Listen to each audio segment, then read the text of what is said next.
voilà.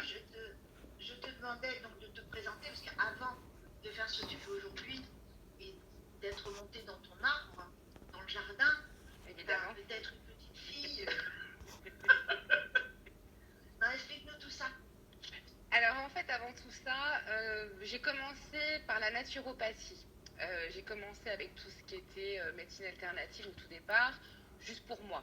Et puis, comme tout éveil qui se passe jamais en douceur, il faut vivre des événements un peu difficiles dans sa vie pour chercher.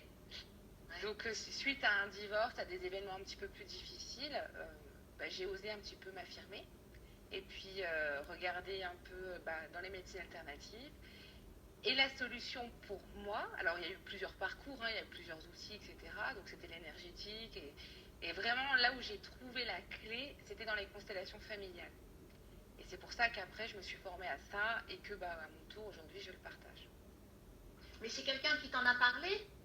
T'as rencontré Oui, la bonne personne? en fait, c'était ça, vraiment une opportunité. On m'en avait parlé et en fait, j'ai fait les constellations sur moi au départ. Je me suis vraiment intéressée pour moi-même. Donc là, ça a été le début d'un long parcours et d'un long éveil.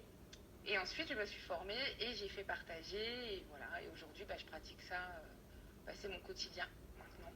D'accord. Donc voilà. C'est quoi? Parce que constellation, pour moi, c'est les étoiles. Oui, c'est beau. Mais c'est pas ça. D'accord. Donc ça veut dire que la constellation, c'est un lien avec nos âmes qui sont dans le ciel, les étoiles? Ou c'est quoi la constellation familiale? Alors la constellation familiale, c'est déjà en fait un outil thérapeutique. C'est un outil thérapeutique qui s'appuie sur le transgénérationnel. Et c'est une sorte de jeu de rôle qu'on va faire avec des mouvements inconscients. C'est-à-dire que, comment vous expliquer? On va poser un système familial, parce qu'on appartient tous à un système familial. Et on va voir, en posant le système familial, en jouant un rôle avec des participants, on va se rendre compte tout de suite des failles et des blessures de ce système, tout ce qui ne respecte pas les lois du vivant. Et c'est souvent le cas quand, par exemple, vous êtes bloqué dans votre vie avec des schémas à répétition, ou que vous allez vous dire, j'ai l'impression de ne pas vivre ma vie, de ne pas être mon identité. Donc c'est là où c'est intéressant, parce que finalement, on est relié à... Alors quand je parle d'arbre, moi c'est un arbre généalogique, évidemment, voilà.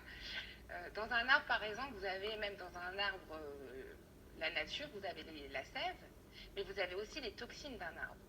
Le but, en fait, et nous c'est pareil en tant qu'humains, dans notre système familial, on a un arbre et on a aussi des toxines. Et le but, c'est de prendre les toxines et de les transmuter pour aussi récolter la sève, parce qu'il n'y a pas que du mauvais. Et on est aussi inconsciemment liés par nos ancêtres, même des gens qu'on n'a jamais connus.